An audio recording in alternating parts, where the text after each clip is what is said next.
Welcome, everybody. Josh the RV Nerd of Bish's RV down here at Grand Design today with a camper that I wanted to go through in some good detail today because I feel like this is one of those little hidden gems that has been overlooked, and I don't understand why. Because if you start listing off this RV's qualities, they sound really awesome. Like under 30-foot tip to tail, potentially half-ton towable. You can access pretty much everything with the slide closed. Direct-facing entertainment center. We have no carpet, no floor vents, no nonsense, no anything like that. Nice bathroom space. But it's a less than 30-foot bunkhouse with a private true queen bedroom with a sofa and a dinette. If you go looking around there in the industry, usually if you're looking at a private bedroom bunkhouse, it has either a sofa or a dinette, and this one gives us both in a very cool, classy kind of arrangement. Something where if you're stuck inside on a rainy day, you're not going to just go and go nuts and drive each other crazy. It's one you can actually enjoy together.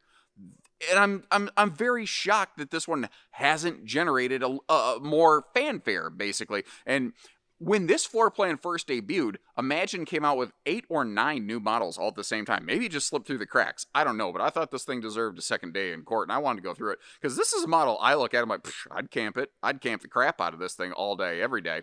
So we've got an enclosed heated belly, Goodyear tires, with anti-lock braking and electronic anti-sway in case you got to, oh crap, the brakes real hard. It's not too big that towing around's too much of a problem. TPMS plug and play, prepped and ready, which is a very handy feature right there. Improved 200-watt solar package this year, which is just going to be a good glorified battery tender. The only real knock on this one potentially is just that the kitchen is fairly minimal, but they added a double wing out countertop extension system on this thing to help overcome some of that. So I don't know. Give this one a look. Tell me what you think as we go today. For someone who's not like major in campsite cook, if you like to cook on the campfire, that's what this camper is. I couldn't put it together before now. I should have had a V8. If you like to cook on the campfire instead of in the camper, this is the family camper for you right here. Mic drop. That's it. And I don't know why I do this to myself. I thought, man, you get kind of a cool angle looking at this thing when you're laying in the bunks over here. So I decided to shove my fat adult-sized butt into a kid-sized bunk. And now I'm not sure how I'm going to get out here without making an absolute mess of my already questionable camera work. But we're going to try. I think that actually went better than I hoped it would. As I mentioned before, there are good qualities on this RV. And there are things it doesn't do as well. Right when the video began, I mentioned that this RV steals from the kitchen to enhance the living area. And if that doesn't work for you, that's okay. We have plenty of other campers to potentially look at. But if you're like, I don't want to cook inside if I can get away with it. We like to cook outside on the grill, on the griddle, on the fire pit, because food on the fire just tastes better, in my opinion. I'll die on that hill. The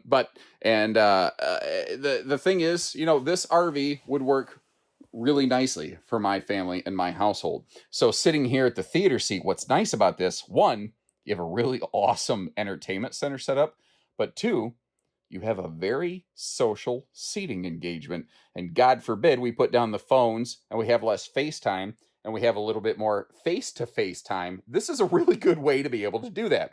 Now, again, I like to be fair. I like the single, like it's a single post table, which sounds like, oh, that's going to be flimsy. It's actually far more sturdy than most double pedestal post tables I've ever encountered because of the way it's more of like a marine style mount and it cinches down like crazy. Also, note the power outlets down there in that little corner, easily missed. And this is all carpet free in here, which is really handy.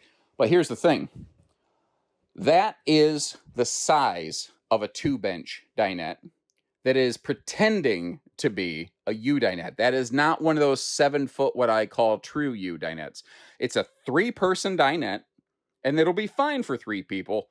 But unless you bring a chair that you put over here, you're not going to fit 4 people there. So kind of keep that in mind. So depending on what you're doing and how everyone is eating, you might want to bring like a couple TV trays.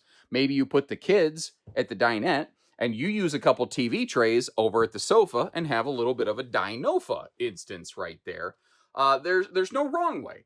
It's just what works for you. And if you're like, this, I don't like that, well, then don't buy the camper. It's okay. There's plenty of other things. But meanwhile, what else do we have, brought to the table? Well, what's interesting is the ceiling lights, the bedroom lights, and the lights above the top bunk are all on separate dimmer switches, which is actually kind of cool. And notice how the bunks have their own individual privacy curtains. Here's another thing this model does extremely well. And you don't even realize it. When you're outside, you don't realize that basically the entire campsite wall, even in the bedroom, has windows. Now, your entry doors do have privacy shades built in from the factory to pull from the bottom up. But like if you're inside, the kids are outside, or anything, if you just hear some weird little bump in the night and you can't call Ghostbusters, you can at least look outside and decide, do I need to flip the deadbolt before a raccoon tries to sneak his way in here, or whatever? You get the idea. It's just, you don't realize how much visibility you have inside this rig. And they put a full-on theater seat in here. It's kind of funny because a lot of times in the RV industry, there's this mindset that in a bunkhouse, you should put a hide-a-bed. If you're trying to maximize sleeping, you certainly should. But typically, if you have a bunkhouse, you already have your sleeping handled because you got the bunks. So when you're stuck inside on a rainy day, it's really nice for the owners of the RV to have a nice, comfy place to sit. Because a lot of kids don't mind stretching out on the bunks. But that's kind of the other thing. Look how social even this is. Having the bunks like right next to the seats over here. If it is stuck inside rainy movie day, the kids can kind of grab a pillow. They can put their heads down at the end of the bunk and watch TV with you, and you're all kind of there together, And I really like the updates on the window treatments here. Not only are they the blackout roller shades, but they don't have the cheap cardboard valances. They got nice little metal enclosures, and these things right here are like quiet. They don't constantly go dick, dink, dink, dink against the side of the RV. That's really annoying to me anyway. But everyone's got their little trigger factors. Obviously, that's one of mine. What do we want to look at? I tell you what, hold on. Oh, we already looked straight at the entertainment center earlier, didn't we? Sorry, I've already got myself pivoting around now. Well, as long as I'm already facing over here, we're going to turn chicken poop into chicken soup, and we're going to start peeling this onion apart. I don't know that you ever really need to, but you can pivot the TV. A pivoting TV can be handy if you want to plug stuff into the back of it. Again, I don't have the hard dimensions. That is a smaller I wish manufacturers, they know what size the dinette is. They just rarely publish it somewhere that's easy to reference. I don't understand the cloak and dagger secrecy of it. Now, there is storage below all three sections of the dinette, but only your two side benches are easily accessed. The rear one, you have to kind of take everything apart to get to. Again, theater seating. It is a wall hugger. And you can flip down an armrest if you need a couple cup holders or a USB phone charger. That's actually the third thing that's built into the armrest there. There's a couple USB plugs. Up top, I also love the fact, you'll see this repeated in the bedroom. Imagine it doesn't nickel and dime chint stuff. The overhead cabinet doors, if it swings open vertically, you don't have to juggle it open with your head. It's not going to gravity drop fall on you. It's just those tiny, simple, smart little difference, devils in the details things that they do really well. They're very good about not wasting the space under the oven or making you crawl around on your hands and knees to get to it. But if you're looking at this, normally it's got two things for counter space. It's got jack and squat. And I'm not telling you this is wow, let's do backflips. They had the perfect solution. But they gave it two countertop extensions. Now you can see how I put the rollaway, what's the word? Sink cover. Smoke coming out of my ears for the farm sink over here. And look at the outlet locations. I don't love the power outlet right next to the sink, but I do really like this one over here. Thing is, you're yeah, but households only, no USBs. Actually, that's a wireless phone charge pad with a couple USB plugs built into it. So that they still do it. Oh, by the way, I don't think I've talked about this enough. Another thing that they've recently updated is their cabinet hardware. The magnet holdbacks and the soft close doors. I don't think I've been talking about that in my Imagine videos. It's just a nice thing. It's not oh, I'm going to buy this because it has soft close cabinet doors. I don't think anyone's going to do that. But when you're actually using the RV and you're not constantly hearing bang, bang, bang with the cabinet doors shutting, because sometimes kids are rough on cabinet doors, I know I was when I was a kid. I flat wham slam those suckers. Look at this though. It's maybe not necessarily ideal, but in the pantry, you've got that open space at the bottom. What would you do with that? Couple ideas I had: trash can storage, shoe garage, potentially. I could see someone installing like a little dog or cat, like a pet door in that little pet access door. Maybe you could have some kind of dishes or a little, I don't know, a little pet bed or something in there if they needed a private little decompression space. I don't know. What would you do there? Now, real quick note: the stovetop hood does exhaust heat outside. It's not just a fan that recirculates. They also include an extra vent up here with a small power vent fan, and it doesn't move a ton of air, and it does make a lot of noise, but it's very easily upgraded aftermarket, unfortunately. But if you wanted to upgrade to a larger fan, you could. Now, the word people always use is they say Max Air fan.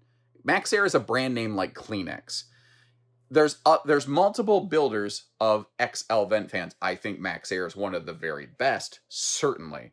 But before you just say, I want a Max Air fan, and you drop $500 on this thing, do a little looking around and see what other builders of those fans are out there. And you might find you can get something that works just as well for your needs and purposes for maybe less money. I don't know. Take a look at it. Now, again, I don't remember them doing this before. I think this year they added the full viewing window in the door, and that does have a privacy shade. I don't have it pulled up, but it does have a privacy shade. Weird spot for the TV hookups, but there's nowhere else in the bedroom to do it because this entire wall is a sliding privacy door right there. Now, we already saw, like in the living room, how the overhead cabinet doors will hold themselves up. But they did the same thing in the bedroom here. They're just really consistent that way.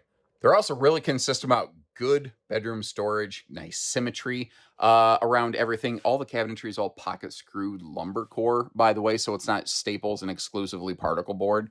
There is some MDF, compressed particle board, basically involved in the construction of their cabinetry, but that's not all they use. And this, I always wonder, how do I best display the size and depth of the... here, hold on. Let me give you a real-world reference. Just a phone, basically. Toss that in there. So you can see there's actually some pretty decent storage. Now, I'm going to put that back in my pocket before I forget. I almost did that once at an event where there were like thousands of people walking around, and I came back later. I'm like, oh, glad my phone's still in the drawer. Lucked out on that one. I cashed in some good karma points, it appears. Easy lift bed storage with a sliding tray drawer thing, whatever you want to call it, which is removable, by the way. If you don't like that thing in there, nothing says you have to have it. You're not required to use it. I was going to go ahead and cut the video and turn around, but I feel now like just spinning you around like a record, baby, nice and slow. I figure you have... Oh, you know what? I'm glad I did, because it also shows you this is another thing that makes a lot of sense. The converter, the fuse box, basically, for the camper, it's as far away from the kids as possible. So that if you've got a kiddo with curious fingers, which I was a kid with curious fingers, that sounds borderline inappropriate, not what I meant. But the point is the kids can't easily get to the fuses, so they can't accidentally blow stuff up. Now, this doesn't have a cargo bunker or anything like that, because when we step outside, what you're going to see is the water heater and the furnace are both on the rear wall. So they did not have any place to put a folding bunk cargo door. I do want to point out, though, it's very easy to miss what they did here in these bunks. Upper and lower bunks both have the same kind of, I'm going to call it, like in the bedroom, I called them like CPAP cubbies. Over here, I'm just going to call them little kid phone cubbies or whatnot. I'd probably have my little, as a kid, I always had some kind of Legos or something. For the longest time, I was obsessed with these little things called battle beasts. Oh my Lord. I love them. There was one I saw once. My parents wouldn't get them for me at the time because I had plenty. Don't get me wrong. I was not a kid that was hurting for nothing. I had a very fortunate childhood. But there's one that was like an octopus monster man. Oh, I always wanted Octopus Man. Anyway, you can see plenty of space around the toilet. I did get Frogman, though. He had a spear for a hand. He was awesome. I loved Frogman.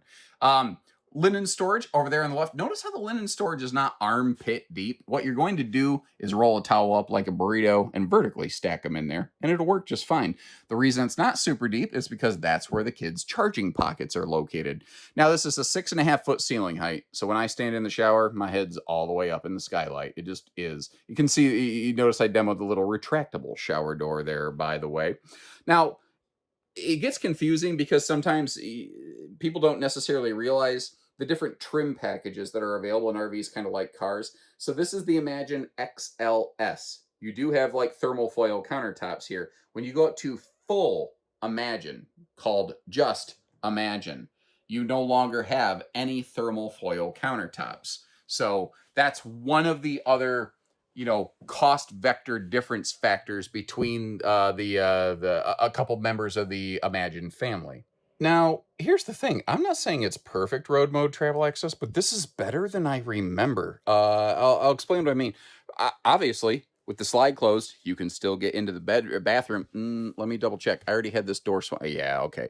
I want to make sure the door could still swing. Okay, that works just fine. So if I back up, let me actually slide backwards out the door a little bit so that this is a little bit better camera action for you.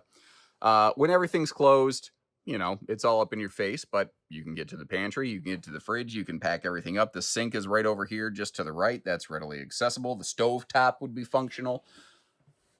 But depending on your physical size and stature, one of the things that you might be able to do is actually walk right up into the bedroom. Now, it has a second entry door dedicated for the bedroom, but I think I could fit through here. So let's do some science. Let's find out. I'll do my own stunts. Now, I'm definitely going to have to walk sideways to get through this thing. And I'm currently probably, I'm not proud of this, like 230 pounds with a big old belly. But even that wasn't bad. This camper rocks. I like this thing. And again, something that absolutely shocks me in this are the very positive towability aspects of this. It comes in just under 30 feet. Now, that's tip to tail, tongue to bumper. That's not like, oops, we forgot to measure something. That's the measurement of it. And if you look at the total weights and everything on this, it's not out of control. Like, they did a really good job managing the weight on this RV while also including some really nice features and qualities. Again, overall, I'm pretty impressed with it. Now, this is the XLS, Imagine. There is a step-up family from here. That's the full, just called Imagine. No XYZ elemental P after the name of it. That's where you start to get things like the nose cap, the drop frame storage, a couple other little odds and ends, like a barreled ceiling, solid surface kitchen counters. So if you like this, you're like, yeah, but I would like one more step up scale. They make that. Different floor plans, but they make that. This isn't a drop frame front storage, but it doesn't suck. It doesn't suck by any means. I like how they even use the rubberized like toy hauler flooring down in here, and that's motion activated pass-through storage lighting. So you don't gotta like reach around, slap around in the dark, make a bunch of noise, looking for that thing. It's just there. You notice they're using two different entry steps. That's not an accident. The front steps that are like the aluminum boat dock plank kind of step looking things, they didn't put stable steps there because they could potentially fold in and rub against your bed and leave your bedding dirty looking, and that's not fun for anybody. So they didn't do that here. Both doors are nicely covered by the awning. I will say though, the front bedroom door, if you decide to boot kick that sucker open and the awning's open, you could smash that awning door sideways. That's a really good way to break an awning, and this is a large awning. Holy cow. Like, they Imagine is so good about that. They're so good about that. There's 100 little death by paper cut things where they just do plus one more feature than most brands.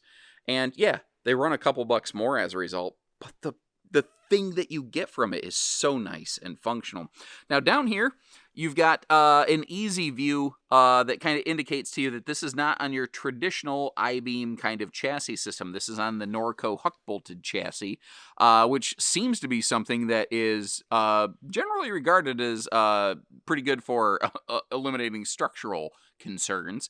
You still got to be careful not to overload the RV. That's more of an axle item. But the tires are Goodyear Endurance radials, and you see the red calipers there. That's telling you that this is factory equipped with anti-lock brakes and Now, also electronic anti-sway. Now, so that you understand, not every manufacturer who uses the Lippert factory ABS system also has electronic anti-sway.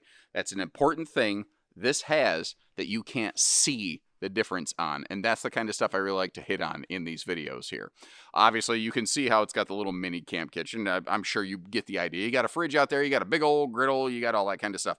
Now, actually, I want to zero in. I don't want to just walk past this, because I think this is actually really important on this floor plan, because we talked about how this RV doesn't have the world's biggest kitchen prep space inside. This is a really good camper if you do a lot of your cooking outside, and having that out here I think is a really good pairing. I think that actually makes a lot of sense. 60,000 BTU on-demand water heater on the back side of this, and the furnace is on the back, and I want to give them serious applause for that. It would be perfect if our editor threw some applause in back there, but like Lady Gaga, I live for the applause. But back to the point. Your water heater, your furnace are scalding hot to the touch exhaust points, potentially. And now they're on the back of the RV, where they're less likely to get touched by your kids. And this is a bunkhouse, so you probably have kids. That makes sense. I like that. I like those commonsensical features like that. Got the 2-inch receiver hitch on the back, rated for about 300 pounds. And their ladders, I always forget this on Imagine. The industry default is 250-pound rated, because that's the minimum that they have to be able to rate for on a ladder. But Imagine bulks theirs up. They have better structure anchoring that ladder in place, and it's actually a 300-pound rating. It's what I'm going to call American-sized. But you get the idea, you know. There's just better build qualities going on under the skin that you can't see. Like, they didn't like some of the service records they saw on their Schwintek slides, so they said, okay, let's get rid of the Schwintek slides, and they adjusted to a slim rack system, which is providing better service records. You know what I don't know? Let me get past here. So this is your bathroom black and gray outlet. Ah, crap. Okay, well, we do have a kitchen gray tank outlet up here as well. Not awesome, but hey, I'm gonna be real about it, tell you what's cool and what's not. We glanced kind of from a distance at this on the other side of the pass-through compartment. You can see the docking center here. I prefer a more enclosed docking center versus one that's kind of open face into the storage. Now, this lets you maximize your storage, but it just feels like if you don't have something hooked up right, like, I don't know. Cargo shift feels like it's more of a threat here.